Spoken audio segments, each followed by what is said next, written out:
एक सूखी और बंजर जमीन में गिलाद की जलती धूप के नीचे एक ऐसा व्यक्ति प्रकट हुआ जो इतिहास के सबसे महान भविष्यवक्ताओं में से एक बनने वाला था। आज भी उसका नाम एलियाह तिशबी लोगों के बीच प्रसिद्ध है।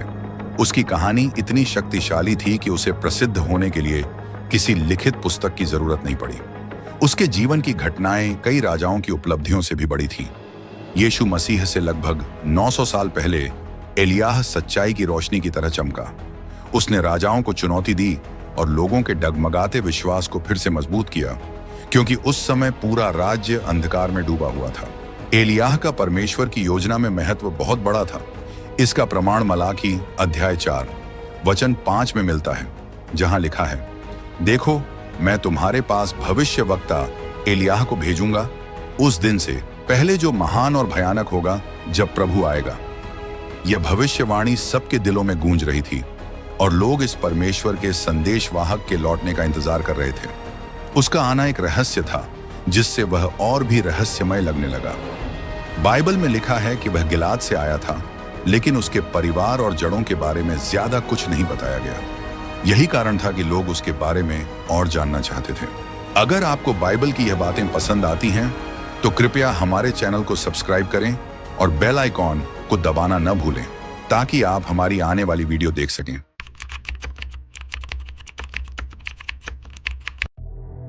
एलियाह सिर्फ बातें करने वाले इंसान नहीं थे, बल्कि वह बहुत ताकतवर भी थे। बाइबल में एक राजा 17:1 में लिखा है कि उन्होंने अहाब को एक बड़ी सूखा पड़ने की चेतावनी दी थी। उनके पास इतनी ताकत थी कि वह अहाब के रथ से भी तेज दौड़कर माउंट कार्मेल से यिज्रेल तक पहुंचे। उनका सफर चमत्कारों और परमेश्वर की मदद से भरा हुआ था। अहाब का सामना करने के बाद परमेश्वर ने उन्हें केरित नाम की नदी के पास भेजा, जहां कौवे उन्हें खाना खिलाते थे। जब वह नदी सूख गई तो परमेश्वर ने उन्हें सिदोन के सारपत गांव भेजा। वहां एक विधवा ने उन्हें अपने घर में जगह दी, जैसा कि लूका 4:20 में लिखा है। वहीं एलियाह ने परमेश्वर की शक्ति दिखाई और चमत्कार से लगातार खाना उपलब्ध कराया। लूका अध्याय 17:8-10 में एक कहानी है जो एक सेवक की विनम्रता और जिम्मेदारी को दिखाती है। यह एलियाह के जीवन से जुड़ती है। वह एक महान नबी थे, लेकिन हमेशा परमेश्वर के सच्चे सेवक बने रहे। एलियाह की कहानी हमें विश्वास और चमत्कारों के सफर पर ले जाती है। वह गिलाद की घाटियों से लेकर अरिया और गलील तक गए। उनकी जिंदगी हमें परमेश्वर की आज्ञा मानने और उन पर भरोसा करने का सबक देती है। एक गांव में एलियाह अपने सफर पर थे, तब एक खास घटना हुई। वहां 10 कोढ़ी आदमी थे जिन्हें लोग दूर रखते थे। वे बहुत दुखी थे और यीशु से दया की भीख मांग रहे थे ताकि वह उन्हें ठीक कर दें। यीशु ने उन्हें पुजारियों के पास जाने को कहा। उन्होंने विश्वास किया और जाते ही वे ठीक हो गए। उनमें से एक सामरी आदमी था जिसने चमत्कार को पहचान कर परमेश्वर की तारीफ की और यीशु का धन्यवाद किया। यह दिखाता है कि परमेश्वर की कृपा सबके लिए है। जब एलियाह सारपत पहुंचे तो उन्हें एक विधवा मिली जिसके पास बहुत कम खाना बचा था। उसके पास थोड़ा सा आटा और तेल था जो खत्म होने वाला था, लेकिन एलियाह ने उसे आशा का संदेश दिया। उन्होंने पहले एक रोटी मांगी और कहा कि परमेश्वर उसके खाने का सामान खत्म नहीं होने देंगे जब तक बारिश नहीं आती। ये बात उस विधवा के विश्वास की परीक्षा थी कि क्या वह परमेश्वर पर भरोसा रखेगी। लेकिन उस विधवा का बेटा बहुत बीमार हो गया। जब वह हालत बहुत खराब हो गई तो उसकी मां बहुत दुखी हो गई और एलियाह से सवाल करने लगी। यह दिखाता है कि जब लोग दर्द में होते हैं तो वे परेशान हो जाते हैं। एलियाह को उस पर दया आई और उन्होंने परमेश्वर की शक्ति पर भरोसा किया। वह लड़के को अपने कमरे में ले गए और परमेश्वर से प्रार्थना करने लगे। उन्होंने लड़के के ऊपर झुककर गहराई से परमेश्वर से दुआ की।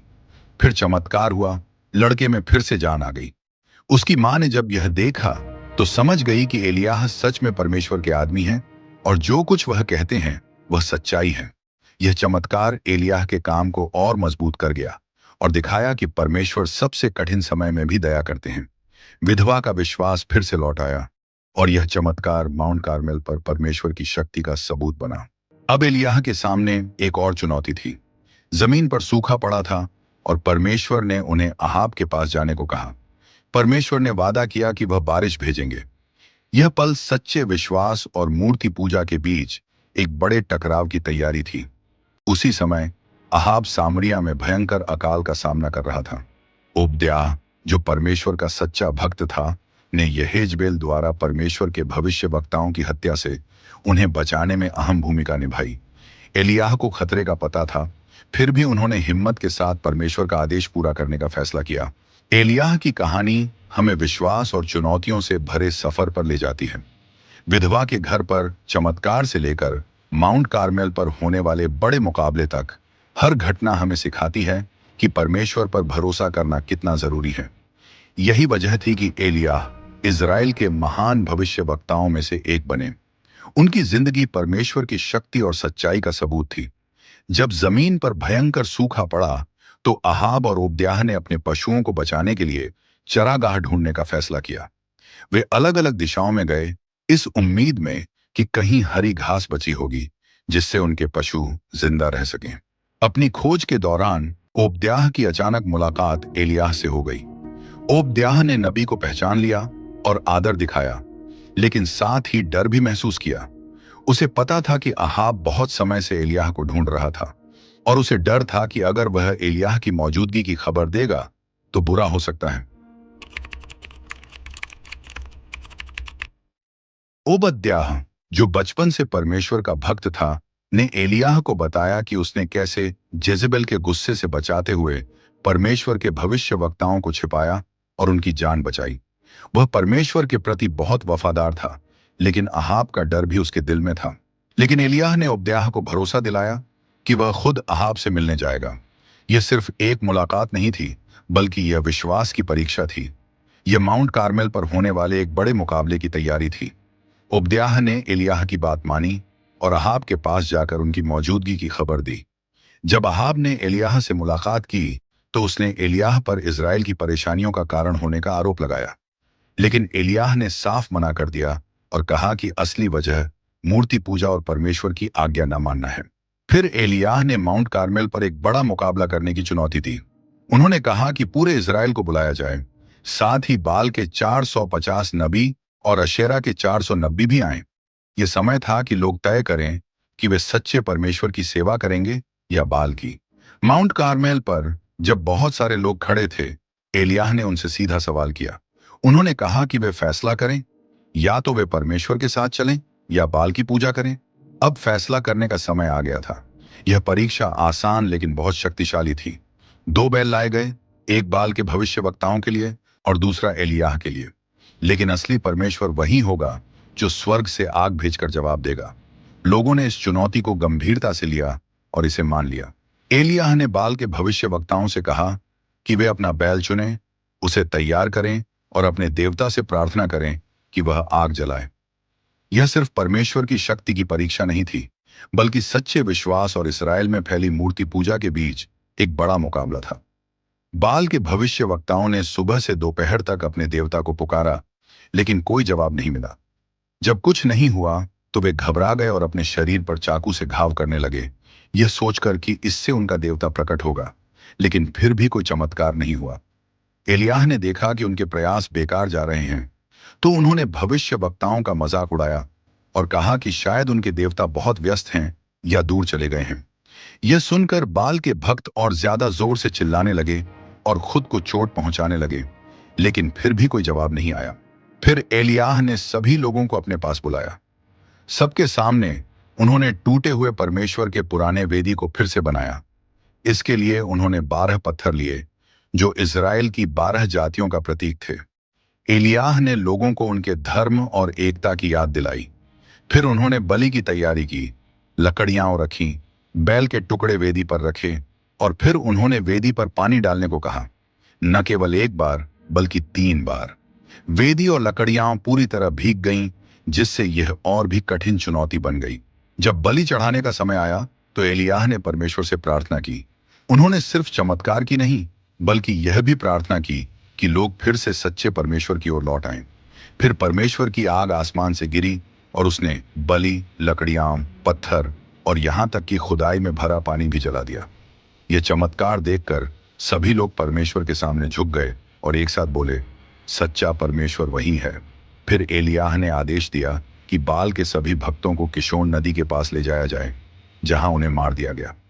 यह दिखाने के लिए कि अब मूर्ति पूजा खत्म हो गई, और इजराइल फिर से सच्चे परमेश्वर की राह पर लौट आया। माउंट कार्मेल पर जीत के बाद एलिय्याह ने सबको बताया कि अब बारिश आने वाली है। फिर वह पहाड़ की चोटी पर गए, झुककर परमेश्वर से प्रार्थना करने लगे और बारिश के संकेत का इंतजार करने लगे। उन्होंने अपने सेवक को आसमान में कोई बादल देखने के लिए भेजा। सेवक ने 6 बार देखा, लेकिन कुछ नहीं दिखा। 7वीं बार उसने एक छोटा सा बादल देखा। यह छोटा सा बादल बताता था कि बारिश जल्दी ही आने वाली है। थोड़ी ही देर में पूरा आसमान बादलों से भर गया और जोरदार बारिश हुई। यह परमेश्वर की शक्ति और दया का सबूत था। लेकिन एलिय्याह की इस जीत का असर हुआ। रानी जेजेबेल अपने भक्तों की हार से बहुत गुस्सा हो गई और उसने एलिय्याह को मारने की धमकी दी। अपनी जान बचाने के लिए एलिय्याह को भागना पड़ा। एलिय्याह बहुत डर गए और हिम्मत हार गए। अपनी जान बचाने के लिए वह अकेले यहूदा के शहर बेरशेबा की ओर भागे और अपने सेवक को पीछे छोड़ दिया। वह बहुत थक चुके थे और बहुत दुखी थे। रेगिस्तान में जाकर उन्होंने एक जगह शरण ली और परमेश्वर से कहा कि वह अब जीना नहीं चाहते, क्योंकि उन्हें लगा कि वह आगे नहीं बढ़ सकते। इस समय एलिय्याह ने अपनी कमजोरी दिखाई। जैसे हर इंसान कभी न कभी हिम्मत हार जाता है। रेगिस्तान में वह एक झाड़ी के नीचे बैठ गए, थके हुए और उदास। तब परमेश्वर के एक फरिश्ते ने आकर उनकी मदद की। फरिश्ता उनके लिए गर्म तवे पर पकी रोटी और पानी लेकर आया। यह सिर्फ खाने और पीने की चीजें नहीं थीं, बल्कि परमेश्वर के प्यार और देखभाल का भी निशान थी। दूसरी बार जब फरिश्ता आया तो उसने एलिय्याह से कहा कि वह खाना खाएं, क्योंकि आगे का सफर बहुत लंबा था। इस स्वर्गीय भोजन की ताकत से एलिय्याह लगातार 40 दिन और 40 रात चलते रहे, जब तक कि वे होरेब पर्वत नहीं पहुंच गए। यह परमेश्वर का पवित्र पर्वत था, जहां दिव्य चमत्कार और संदेश मिलते थे। इधर रानी जेजेबेल बाल के भक्तों की हार से बहुत गुस्से में थी और उसने एलिय्याह से बदला लेने की कसम खाई। दूसरी ओर एलिय्याह अपने कठिन मिशन और लोगों के विरोध से दुखी थे। वह होरेब पर्वत की एक गुफा में छिप गए। यही गुफा उनकी आत्मा की परीक्षा और परमेश्वर से गहरे संवाद की जगह बनी। गुफा में परमेश्वर ने एलिय्याह से पूछा, तुम यहां क्यों आए हो?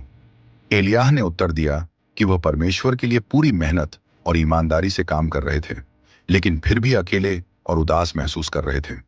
उन्होंने खुलकर अपना दुख परमेश्वर से बताया। इससे उनकी गहरी आस्था और इजराइल की कठिन स्थिति का पता चला। फिर परमेश्वर ने अपनी उपस्थिति दिखाई, लेकिन न जोरदार हवा, न भूकंप और न ही आग के जरिए। इसके बजाय उन्होंने धीमी और कोमल आवाज में बात की, यह दिखाने के लिए कि परमेश्वर सिर्फ बड़े चमत्कारों में ही नहीं, बल्कि शांत और साधारण पलों में भी मौजूद होते हैं। जब एलिय्याह ने यह धीमी आवाज सुनी, तो उन्होंने आदर से अपना चेहरा अपने कपड़े से ढक लिया और गुफा से बाहर आए।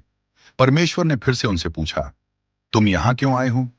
एलिय्याह ने पहले की तरह जवाब दिया कि वह पूरी मेहनत से परमेश्वर के लिए काम कर रहे थे, लेकिन फिर भी अकेले और उदास थे।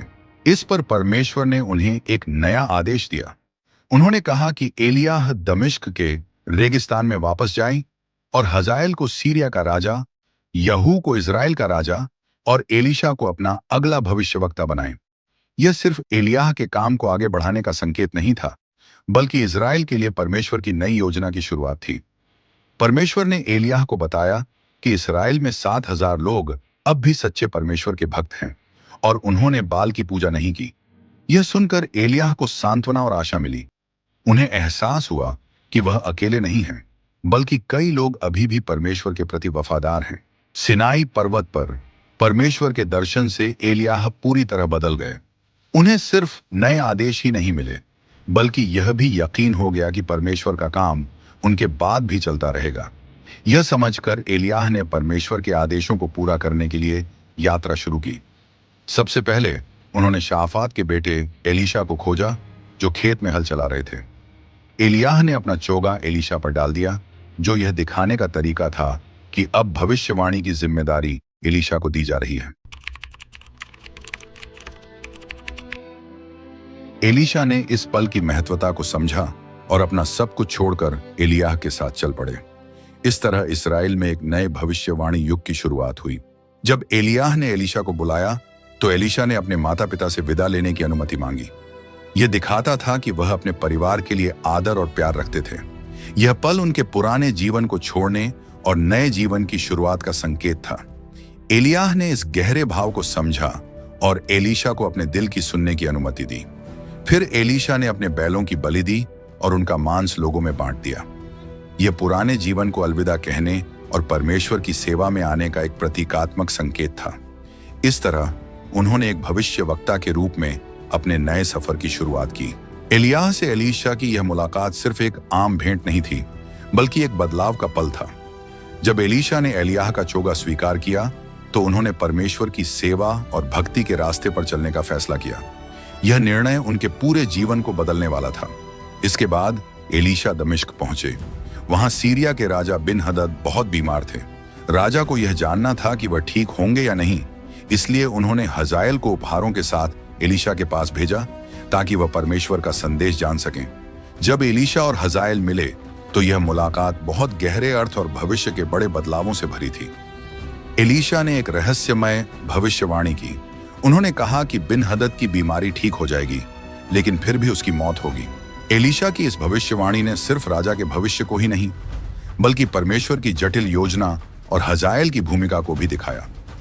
जब एलीशा ने हजाएल के भविष्य को देखा तो वह रोने लगे, क्योंकि उन्हें दिखा कि हजाएल इजराइल के लोगों को बहुत दुख देगा। यह भविष्य उन्हें बहुत दुखी कर गया। हजाएल यह देखकर हैरान थे। वह नहीं समझ पाए कि एलीशा क्यों रो रहे थे। जब एलीशा ने कहा कि हजाएल राजा बनेगा और बड़ी क्रूरता करेगा, तो हजाएल ने आश्चर्य से पूछा, क्या मैं ऐसा कर सकता हूं? लेकिन एलीशा ने साफ कहा कि यह वही था जो परमेश्वर ने प्रकट किया था। इसके बाद हजाएल बिन हदद के पास लौटे और जल्द ही राजा की मौत हो गई, जिससे एलीशा की भविष्यवाणी सच हो गई। अहाब नाबोत के अंगूर के बाग को लेना चाहता था ताकि उसे एक बगीचे में बदल सके। उसने नाबोत को पैसे देने या दूसरा बाग देने का सुझाव दिया, लेकिन नाबोत ने मना कर दिया, क्योंकि यह उसके पूर्वजों की विरासत थी और वह परमेश्वर के नियमों का पालन करता था। अहाब बहुत नाराज और दुखी होकर अपने महल लौट आया। उसकी नाराजगी ने दिखाया कि वह कैसा इंसान था और उस समय इजराइल में कितनी बुरी बातें हो रही थीं। अहाब की पत्नी जेजेबेल ने उससे कहा कि राजा को जो चाहिए वह उसे लेना चाहिए। वह चालाक और बुरी थी। उसने नाबोत का बाग पाने के लिए एक गलत योजना बनाई और न्याय व नैतिकता की परवाह नहीं की। जेजेबेल ने एक चालाक योजना बनाई। उसने अहाब के नाम से चिट्ठियां लिखी और उन पर राजा की मुहर लगाई। फिर उसने ये चिट्ठियां नाबोत के शहर के नेताओं को भेजी। इन चिट्ठियों में लिखा था कि वे उपवास का ऐलान करें और नाबोत पर झूठा मुकदमा चलाएं। उसने नाबोत पर परमेश्वर और राजा का अपमान करने का झूठा आरोप लगाने को कहा, जो उस समय मौत की सजा का जुर्म था। जेजेबेल की योजना पूरी तरह से कामयाब हुई। पहले नाबोत को आदर दिया गया, फिर सबके सामने उसे अपमानित किया गया। शहर के नेताओं ने रानी के कहे अनुसार झूठे गवाह खड़े किए, जिन्होंने नाबोत पर गलत आरोप लगाए। यह क्रूर साजिश थी जिससे नाबोत को पत्थर मार मार कर मार दिया गया। जेजेबेल की चाल कामयाब हो गई और नाबोत को गलत तरीके से दोषी ठहराकर मार दिया गया। उसकी मौत राजा की लालच और बेईमानी का नतीजा थी। नाबोत की हत्या बहुत बड़ा अन्याय था और राजा अहाब के राज में इजराइल का बुरा समय दिखाती थी। जब नाबोत को मार दिया गया तो जेजेबेल ने जल्दी से अहाब को बताया कि अब बाग उसका हो सकता है। नाबोत की मौत के बाद अहाब ने बिना किसी झिझक के बाग पर कब्जा कर लिया। यह दिखाता था कि वह पूरी तरह बुराई के रास्ते पर चल पड़ा था और जेजेबेल की गलत बातों को मान रहा था। जैसे ही अहाब नाबोत के बाग में गया और उसे अपना बना लिया, परमेश्वर का संदेश एलियाह को मिला। परमेश्वर ने एलियाह से कहा कि वह अहाब का सामना करे और उसे बताए कि उसने हत्या और जबरदस्ती बाग लेने का पाप किया है। अहाब और एलियाह का यह आमना सामना बहुत गंभीर और धार्मिक टकराव का समय था। एलियाह ने परमेश्वर का आदेश माना और अहाब से नाबोत के बाग में मिला। उसने अहाब को परमेश्वर का सख्त संदेश दिया। अहाब की बुरी हरकतों के कारण उसे और उसके पूरे परिवार को बड़ी सजा मिलेगी। एलियाह ने कहा कि अहाब का अंजाम भी नाबोत जैसा ही होगा। अहाब ने एलियाह को अपना दुश्मन कहा, लेकिन एलियाह ने उसे सच्चाई बताई। उसने भविष्यवाणी की कि अहाब का परिवार पूरी तरह खत्म हो जाएगा और जेजेबेल का अंत बहुत बुरा होगा। यह सब परमेश्वर का न्याय था, जो बुराई और बेईमानी के खिलाफ था। नाबोत, अहाब और जेजेबेल की यह कहानी हमें सिखाती है कि लालच, पाप और अन्याय का बुरा अंजाम होता है। यह हमें याद दिलाती है कि हमें हमेशा ईमानदार रहना चाहिए और परमेश्वर के प्रति वफादार होना चाहिए, चाहे कितनी भी मुश्किलें क्यों ना आएं। एलियाह ने अहाब को बहुत कड़ी सजा सुनाई। उसने कहा कि जो लोग अहाब के घर के होंगे और शहर में मरेंगे उन्हें कुत्ते खा जाएंगे, और जो लोग खेतों में मरेंगे उन्हें आकाश के पक्षी खा जाएंगे। यह परमेश्वर की सजा थी, क्योंकि अहाब जेजेबल के बहकावे में आकर बुरी राह पर चला गया था। उसने मूर्तियों की पूजा की और वे पाप किए जिनकी वजह से परमेश्वर ने पहले अमोरी लोगों को इस्राएल से निकाला था। एलियाह की बात सुनकर अहाब का व्यवहार बदल गया। उसने अपने कपड़े फाड़ दिए और टाट पुराने मोटे कपड़े पहन लिए, जो दुख और पछतावे का निशान था। उसका यह बदला हुआ व्यवहार दिखाता था कि सबसे बुरे समय में भी इंसान अपने पापों के लिए पछताकर सही रास्ते पर आ सकता है। जो एलियाह ने कहा था वह सच हुआ और इसने परमेश्वर की शक्ति को साबित कर दिया। लेकिन अहाब के पछतावे के बावजूद कहानी वहीं खत्म नहीं हुई। राजा के परिवार और भविष्य को लेकर परमेश्वर की योजना आगे भी चलती रही। अहाब का समय खत्म हुआ और उसके बेटे अहाजिया ने राजगद्दी संभाली। लेकिन जब वह घायल हुआ तो उसने इजराइल के परमेश्वर से मदद मांगने के बजाय इक्रोन के देवता बाल जबूब से सलाह लेने की कोशिश की। परमेश्वर के एक स्वर्गदूत ने एलियाह को आदेश दिया कि वह राजा के दूतों को रोके और उनसे पूछे कि वे दूसरे देवता से क्यों पूछ रहे हैं। फिर एलियाह ने परमेश्वर का संदेश सुनाया, अहाजाया ठीक नहीं होगा बल्कि उसकी मौत हो जाएगी। यह सजा उसके परमेश्वर पर विश्वास न करने और गलत जगह से मदद मांगने की वजह से थी। जब दूत अहाजिया के पास लौटे और एलियाह का संदेश सुनाया तो राजा ने पूछा कि यह व्यक्ति कौन था।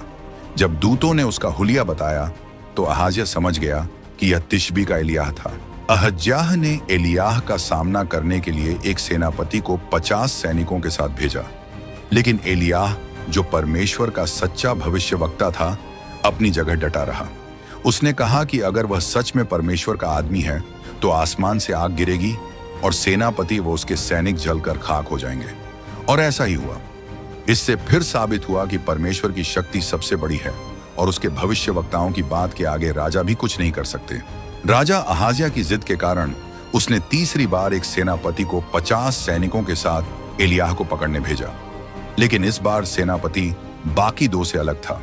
उसे पता था कि एलियाह के पास परमेश्वर की शक्ति है, इसलिए वह बहुत आदर और विनम्रता से उसके पास गया। उसने घुटनों के बल बैठकर एलियाह से विनती की कि वह और उसके सैनिकों की जान बख्श दे। परमेश्वर की शक्ति को पहचानते हुए परमेश्वर के एक स्वर्गदूत ने एलियाह से कहा कि वह बिना डर इस सेनापति के साथ चला जाए। यह घटना दिखाती है कि जब कोई इंसान विनम्रता और सच्चे दिल से परमेश्वर की शक्ति को मानता है तो हालात बदल सकते हैं, चाहे स्थिति कितनी भी मुश्किल क्यों न हो। अहाब की लालच और जेजेबेल की चालाकी से नाबोत का बाग लेने की यह कहानी अन्याय और भ्रष्टाचार को दिखाती है। अहाब और एलियाह की नाबोत के बाग में हुई मुलाकात हमें याद दिलाती है कि परमेश्वर का न्याय हमेशा इंसानों की बुरी योजनाओं पर भारी पड़ता है। अहाब के सच्चे पछतावे को देखकर परमेश्वर ने उसकी सजा को कुछ समय के लिए टाल दिया। यह दिखाता है कि परमेश्वर दयालु हैं और जब कोई दिल से पछतावा करता है तो वह उसे माफ करने के लिए तैयार रहते हैं। एलियाह और अहाजिया की कहानी हमें एक गहरी सच्चाई सिखाती है। शिष्य अपने गुरु से बड़ा नहीं होता और सेवक अपने स्वामी से ऊपर नहीं होता। अहाजियाह ने जो किया, झूठे देवताओं से सलाह लेना, वही गलती थी जो उसके पिता अहाब ने भी की थी। इससे पता चलता है कि उसके परिवार में बार बार परमेश्वर की अवहेलना और बगावत होती रही। एलियाह और अहाजिया के दूतों के बीच हुई मुठभेड़ साबित करती है कि सच्चे भविष्यवक्ताओं के पास परमेश्वर की सच्ची शक्ति और अधिकार होता है। राजा की सेना का सामना करते हुए भी एलियाह अपने मिशन पर अडिग रहा। उसने बिना डरे परमेश्वर का संदेश सुनाया और किसी भी खतरे या राजशक्ति से नहीं घबराया। जब एलियाह की धरती पर आखिरी यात्रा शुरू हुई तो वह और एलिशा साथ में गिलगाल से चले। एलियाह जानता था कि परमेश्वर उसे जल्दी ही स्वर्ग ले जाएंगे, इसलिए उसने एलिशा से कहा कि वह गिलगाल में ही रुक जाए। लेकिन एलिशा अपने गुरु के प्रति बहुत निष्ठावान था। वह जानता था कि एलियाह जल्द ही परमेश्वर के पास जाएगा, इसलिए उसने उसे अकेला छोड़ने से इनकार कर दिया। एलिशा पूरी लगन और प्रेम से एलियाह के साथ उसकी अंतिम यात्रा में हर कदम पर चलता रहा। बेतले में भविष्यद्वक्ताओं के शिष्य जानते थे कि एलियाह जल्द ही जाने वाले हैं। उन्होंने एलिशा से पूछा कि क्या वह एलियाह के साथ रहना चाहता है। एलिशा को सब पता था, लेकिन उसने उन्हें चुप रहने के लिए कहा क्योंकि यह एक पवित्र पल था और वह शांति बनाए रखना चाहता था। फिर वे यरी हो गए। वहां भी भविष्यद्वक्ताओं के शिष्यों ने वही सवाल किया, लेकिन एलीशा ने फिर से साफ कहा कि वह एलियाह के साथ अंत तक रहेगा। जब वे यरदन नदी पहुंचे तो एलियाह ने चमत्कार किया। उन्होंने अपनी चादर से पानी को मारा और नदी 2 भागों में बंट गई। दोनों सूखी जमीन पर चलकर पार हो गए। यह दिखाता था कि परमेश्वर की शक्ति एलियाह के साथ थी। यरदन नदी के पार जाने के बाद एलियाह ने एलीशा से पूछा कि वह जाने से पहले उससे क्या चाहता है। एलीशा ने कहा कि वह एलियाह की तरह परमेश्वर का सच्चा सेवक बनना चाहता है और उसने एलियाह की आत्मा का 2 गुना भाग मांगा। इसका मतलब था कि वह अपने गुरु के काम को आगे बढ़ाना चाहता था। जब एलियाह आग के रथ और आग के घोड़ों के साथ बवंडर में स्वर्ग चला गया तो एलीशा ने यह सब देखा। वह आश्चर्य और दुख से चिल्लाया। एलियाह के जाने के बाद एलीशा ने अपने कपड़े फाड़ दिए। यह दिखाता था कि अब उसका प्रशिक्षण पूरा हो गया था और वह खुद परमेश्वर की सेवा करने के लिए तैयार था। इजराइल के सबसे बड़े भविष्यवक्ता के रूप में यरदन नदी को पार करना, एलियाह का स्वर्ग जाना और एलीशा का 2 गुना आशीर्वाद मांगना बहुत खास घटनाएं थीं। ये दिखाती हैं कि परमेश्वर का काम उनके भविष्यवक्ताओं के जरिए चलता रहता है और एक पीढ़ी से दूसरी पीढ़ी तक पहुंचता है। जब एलियाह स्वर्ग चले गए तो एलीशा अकेले लौटे। उनके पास अपने गुरु की चादर थी। जब एलीशा ने नदी पार की तो यह साबित हुआ कि एलियाह की आत्मा उन पर आ गई थी। यह संकेत था कि अब एलियाह की भविष्यवाणी करने वाली सेवा एलीशा के जरिए जारी रहेगी। यरीहो में भविष्यवक्ताओं के शिष्यों ने एलीशा को सम्मान और आदर के साथ देखा। उन्होंने माना कि अब एलियाह की आत्मा एलीशा के साथ है। यह दिखाता था कि अब एलीशा इस्राएल के सबसे बड़े भविष्यवक्ता बन गए थे। हालांकि एलीशा को एलियाह का उत्तराधिकारी माना गया, फिर भी भविष्यवक्ताओं के शिष्यों ने एलियाह को खोजने की इच्छा जताई। गुरु स्वर्ग चले गए हैं, इसलिए पहले उन्होंने मना किया, लेकिन जब वे बार बार बोले तो उन्होंने अनुमति दे दी। लेकिन खोज बेकार गई, जिससे साबित हुआ कि एलियाह सच में स्वर्ग चले गए थे। एलियाह ने अहाब के परिवार पर जो भविष्यवाणी की थी वह यहू के समय में पूरी हुई। यहू ने एलियाह के शब्दों को सही मानकर अहाब के पूरे परिवार को खत्म कर दिया। यह परमेश्वर के न्याय को पूरा करने का तरीका था। यहू ने इस्राएल को अहाब के परिवार के बुरे प्रभाव से बचाने के लिए कड़ा कदम उठाया। उसने जैजरील में अहाब के सभी रिश्तेदारों और साथियों को मार दिया। वह परमेश्वर के आदेश को पूरा करने में बहुत सख्त था। यह समय इस्राएल में बड़े बदलाव और सफाई का था। जब यहू सामरिया जा रहा था तो उसे यहूदा के राजा अहाजिया के भाई मिले। यहू ने उन्हें पकड़ने का आदेश दिया और बिना किसी संकोच के उन्हें मार दिया, क्योंकि वह अहाब के परिवार से जुड़े सभी लोगों को खत्म करना चाहता था। यहू की मुलाकात योनादाब रेखाब के बेटे से हुई। योनादाब परमेश्वर के प्रति बहुत भक्त था। यहू ने उसे अपने साथ चलने के लिए बुलाया ताकि वह देख सके कि यहू इस्राएल को शुद्ध करने के लिए कितना जोश से काम कर रहा है। यह एक नए बदलाव और सच्ची भक्ति का संकेत था। इसके बाद यहू ने सामरिया में भी अहाब के परिवार के सभी बचे हुए लोगों को खत्म कर दिया। उसने एलियाह की भविष्यवाणी को पूरा करने के लिए पूरी तरह से मेहनत की। यह इस्राएल के इतिहास का एक महत्वपूर्ण समय था जहां लोगों को फिर से परमेश्वर की आज्ञा मानने और उसका सम्मान करने की याद दिलाई गई। एलियाह और एलीशा की कहानी और यहू के काम यह दिखाते हैं कि परमेश्वर अपने भविष्यवक्ताओं और चुने हुए लोगों के माध्यम से अपना उद्देश्य और न्याय पूरा करते हैं। यह कहानी हमें सिखाती है कि परमेश्वर के प्रति वफादार रहना बहुत जरूरी है, और अगर लोग मूर्ति पूजा और बुरे रास्ते पर चलेंगे तो इसके बुरे परिणाम होंगे। एलियाह और एलीशा का जीवन और उनका काम हमें यह दिखाता है कि परमेश्वर अपने लोगों की मदद कैसे करते हैं। यह हमें याद दिलाता है कि हमें परमेश्वर की आज्ञा माननी चाहिए, उन पर भरोसा करना चाहिए और उनकी सेवा में लगे रहना चाहिए। इन कहानियों से हमें यह भी समझ में आता है कि परमेश्वर और उनके भविष्यवक्ताओं के बीच एक खास रिश्ता होता है। यह रिश्ता विश्वास, समर्पण और कठिन समय में परमेश्वर की मदद से बना रहता है। ये कहानियां सिर्फ चमत्कारों और मुश्किलों को पार करने की नहीं हैं, बल्कि यह भी दिखाती हैं कि परमेश्वर के ये भविष्यवक्ता इंसान थे। वे परमेश्वर की शक्ति को महसूस करते थे, लेकिन उनके अंदर इंसानी कमजोरी भी थी। एलीशा ने जब एलियाह की चादर उठाई तो उन्होंने सिर्फ उनकी जगह नहीं ली, बल्कि इस्राएल में परमेश्वर के काम को आगे बढ़ाने की जिम्मेदारी भी संभाली। उनका काम चमत्कारों से भरा था, जो एलियाह के चमत्कारों जैसे थे, लेकिन एलीशा आम लोगों की मदद करने पर ज्यादा ध्यान देते थे। उन्होंने यरीहो का पानी शुद्ध किया और एक गरीब विधवा के तेल को बढ़ाया ताकि वह अपने परिवार का पेट भर सके। इससे साबित हुआ कि परमेश्वर की शक्ति सिर्फ न्याय करने के लिए नहीं, बल्कि दया और मदद के लिए भी थी। एलियाह से एलीशा तक काम का आना हमें एक जरूरी बात सिखाता है, परमेश्वर के काम में अगली पीढ़ी को तैयार करना। जैसे एलियाह ने एलीशा को सिखाया, वैसे ही एलीशा ने भी नए भविष्यवक्ताओं को तैयार किया। यह भविष्यवक्ताओं का एक समूह था जिसे भविष्यवक्ताओं का स्कूल कहा जाता था। यह हमें बताता है कि परमेश्वर का संदेश और उसका काम आगे बढ़ते रहना चाहिए। इसके लिए अच्छे नेताओं को तैयार करना जरूरी है ताकि वे परमेश्वर के वचन और उसके काम को दुनिया में फैलाते रहें। एलियाह और एलीशा की कहानी हमें सिखाती है कि परमेश्वर सब कुछ नियंत्रित करते हैं। जब इजराइल में राजा और उनके गलत काम लोगों को भटका रहे थे, तब परमेश्वर ने अपनी शक्ति दिखाकर सबको याद दिलाया कि वही सबसे बड़ा है और उसके वादे कभी नहीं टूटते। अपने भविष्यवक्ताओं के जरिए परमेश्वर ने न केवल राजाओं और ताकतवर लोगों को चेतावनी दी, बल्कि आम लोगों की जरूरतें भी पूरी की। यह हमें सिखाता है कि परमेश्वर हमारी हर जरूरत को जानते हैं और हमारी देखभाल करते हैं। ये भविष्यवक्ता हमें सिखाते हैं कि हमें हर हाल में परमेश्वर पर विश्वास रखना चाहिए, चाहे मुश्किलें और दुख कितने भी बड़े क्यों ना हों। एलियाह और एलीशा को कई बार बहुत दुख और अकेलापन महसूस हुआ, लेकिन परमेश्वर ने उन्हें सांत्वना दी और हिम्मत भी दी। उनकी कहानियां हमें याद दिलाती हैं कि जब हम जीवन के सबसे मुश्किल समय से गुजरते हैं, तब भी हम अकेले नहीं हैं। परमेश्वर हमारे साथ होते हैं, हमें नई ताकत देते हैं और सही रास्ता दिखाते हैं। एलियाह और एलीशा का जीवन दिखाता है कि परमेश्वर अपने भक्तों और लोगों के प्रति हमेशा वफादार रहते हैं। वे हमें याद दिलाते हैं कि जीवन में कितनी भी मुश्किलें और अनिश्चितताएं हों, हमें भरोसा रखना चाहिए कि परमेश्वर हमारे साथ हैं और अपने अच्छे काम पूरे कर रहे हैं। वे हमें सिखाते हैं कि हमें परमेश्वर की बात माननी चाहिए, उनकी सेवा करनी चाहिए और उन पर गहरा विश्वास रखना चाहिए।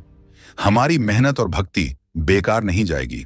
आखिर में हम परमेश्वर की महिमा और शक्ति को इस दुनिया में होते हुए देखेंगे। एलियाह और एलीशा की कहानियां सिर्फ पुराने समय के चमत्कार और विश्वास की बातें नहीं हैं, बल्कि वे हमें आज भी सिखाती हैं कि हम अपने आध्यात्मिक जीवन में क्या कर सकते हैं। इन भविष्यवक्ताओं की हर कहानी, हर चमत्कार और हर मुश्किल हमें अपना विश्वास परखने और सीखने का मौका देती है। इनकी जिंदगी से हमें सबसे बड़ी सीख मिलती है, प्रार्थना की ताकत और परमेश्वर पर भरोसा रखना। एलियाह और एलीशा हमेशा परमेश्वर से जुड़े रहते थे और हर काम में उनकी इच्छा पूछते थे। परमेश्वर के साथ उनके इस गहरे रिश्ते ने उन्हें हिम्मत और आत्मविश्वास दिया, चाहे हालात कितने भी कठिन क्यों ना हों। वे हमें याद दिलाते हैं कि असली ताकत हमारी नहीं, बल्कि परमेश्वर की होती है, और जब हम उन पर भरोसा रखते हैं तो हमारा जीवन सच में सफल और अर्थपूर्ण बनता है। इन भविष्यवक्ताओं की कहानी हमें सिखाती है कि नैतिकता और विश्वास में हिम्मत रखना बहुत जरूरी है। उस समय जब लोग सच्चे परमेश्वर को छोड़कर मूर्तियों की पूजा करने लगे थे और अन्याय बढ़ रहा था, तब एलियाह और एलीशा ने परमेश्वर पर अपना विश्वास मजबूत रखा। उन्होंने गलत चीजों का विरोध किया और लोगों को सही रास्ता दिखाया। उनका उदाहरण हमें सिखाता है कि हमें हमेशा सच का साथ देना चाहिए, सही चीजों के लिए खड़ा होना चाहिए और ऐसा जीवन जीना चाहिए जो परमेश्वर को पसंद आए, चाहे लोग हमारा विरोध करें या हमें समझ ना पाएं। एलियाह और एलीशा की कहानी हमें सिखाती है कि विश्वास में सिखाने और सीखने का बहुत महत्व है। ज्ञान, अनुभव और अच्छी बातें आगे बढ़ाना जरूरी है ताकि परमेश्वर के भक्तों की संख्या और विश्वास मजबूत हो सके।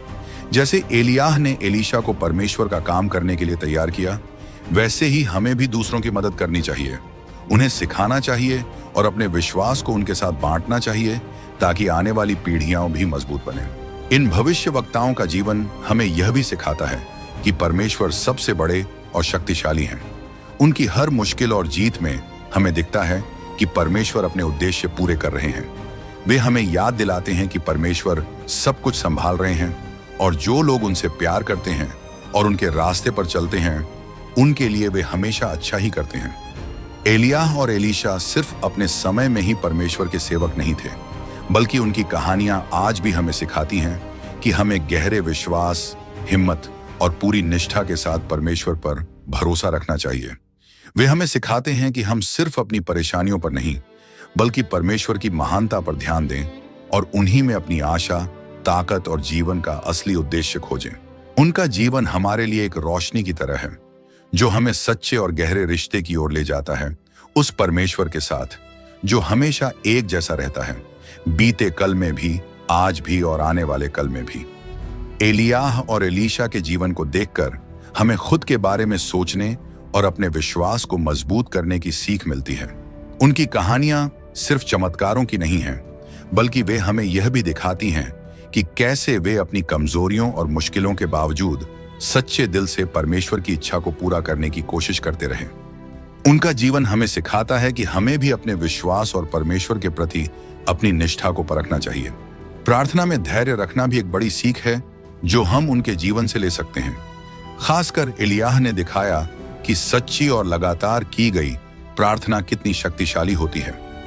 जब उन्होंने बारिश के लिए प्रार्थना की तो यह बस एक साधारण निवेदन नहीं था, बल्कि परमेश्वर के वादे पर गहरा भरोसा था। यह हमें याद दिलाता है कि सच्ची प्रार्थना शब्दों की गिनती से नहीं, बल्कि हमारे विश्वास की गहराई और दिल की सच्चाई से होती है। इन भविष्यवक्ताओं की कहानियों से हमें विनम्रता की भी सीख मिलती है। परमेश्वर ने उनके द्वारा बड़े बड़े चमत्कार किए, लेकिन एलियाह और एलीशा ने कभी अपनी तारीफ नहीं की। उन्होंने हमेशा बताया कि सारी महिमा और ताकत परमेश्वर की है। आज के समय में जब लोग खुद को बड़ा दिखाने की कोशिश करते हैं, उनका उदाहरण हमें सिखाता है कि हमें विनम्र रहना चाहिए और यह मानना चाहिए कि हर अच्छा उपहार हमें परमेश्वर से ही मिलता है। परमेश्वर की वफादारी भी इन भविष्यवक्ताओं के जीवन से हमें बड़ी सीख देती है। हर मुश्किल, हर जरूरत और हर दुख के समय परमेश्वर ने उन्हें नहीं छोड़ा। उनकी यह वफादारी सिर्फ रक्षा और मदद में नहीं, बल्कि सही राह दिखाने और प्यार से सुधारने में भी नजर आई। जब हम अपनी मुश्किलों और परेशानियों का सामना करते हैं तो एलियाह और एलीशा की स्टोरीज हमें भरोसा दिलाती हैं कि परमेश्वर हमेशा वफादार हैं। वह हमें कभी नहीं छोड़ते और न ही हमें अकेला छोड़ते हैं। एलियाह और एलीशा का जीवन समय के साथ भी उतना ही महत्वपूर्ण बना हुआ है। वे हमें सिखाते हैं कि हमें निडर विश्वास, लगातार प्रार्थना, सच्ची विनम्रता और परमेश्वर की वफादारी पर अटूट भरोसा रखना चाहिए। उनकी स्टोरी हमें प्रेरित करें और हमारे जीवन को बदलें, ताकि हम परमेश्वर के और करीब आ सकें और उनके प्रति और ज्यादा समर्पित हो सकें। जैसे उन्होंने अपने विश्वास और आज्ञाकारिता की छाप छोड़ी, वैसे ही हम भी आने वाली पीढ़ियों के लिए विश्वास और भक्ति की एक मिसाल छोड़ सकें, ताकि परमेश्वर की महिमा हो और उसकी इच्छा इस धरती पर पूरी हो। एलियाह और एलीशा के जीवन को समझते हुए हम एक ऐसे मोड़ पर आते हैं जहां उनकी कहानी हमारे अपने विश्वास के सफर का आईना बन जाती है। यह कहानी सिर्फ बीते समय की बातें नहीं बताती, बल्कि हमें दिखाती है कि अगर हम परमेश्वर पर पूरा भरोसा रखें तो हम क्या बन सकते हैं। उनकी जिंदगी हमें सिखाती है कि हमें परमेश्वर के साथ अपना रिश्ता गहरा और मजबूत बनाना चाहिए। सच्ची महानता परमेश्वर की आज्ञा मानने और उस पर विश्वास रखने में होती है। एलियाह और एलीशा ने उस समय भी परमेश्वर की सच्चाई को थामे रखा जब समाज परमेश्वर से दूर जा रहा था। उनकी यह निष्ठा हमें सिखाती है कि हमें भी अपने समय में सच्चाई और अच्छाई का प्रकाश फैलाना चाहिए। इस दुनिया में बहुत सी उलझने और अलग अलग सोच हैं, लेकिन ये महान परमेश्वर के भक्त हमें सिखाते हैं कि हमें अपने विश्वास पर डटे रहना चाहिए। हमें सच्चाई और अच्छाई का दीपक जलाकर दूसरों के लिए एक अच्छा उदाहरण बनना चाहिए।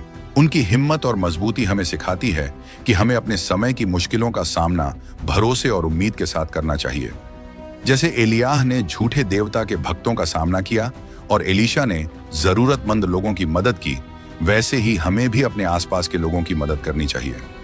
जो भी हुनर और चीजें परमेश्वर ने हमें दी हैं, हमें उनका सही इस्तेमाल करके दुनिया को अच्छा बनाने की कोशिश करनी चाहिए। अगर आपको यह वीडियो अच्छा लगा हो तो हमारे चैनल को जरूर सब्सक्राइब करें, ताकि आप हमारी आने वाली वीडियो मिस न करें। साथ मिलकर हम और लोगों तक यह ज्ञान पहुंचा सकते हैं और अपनी समझ को बढ़ा सकते हैं। आपका यहां होने के लिए धन्यवाद। परमेश्वर आपको आशीर्वाद दें।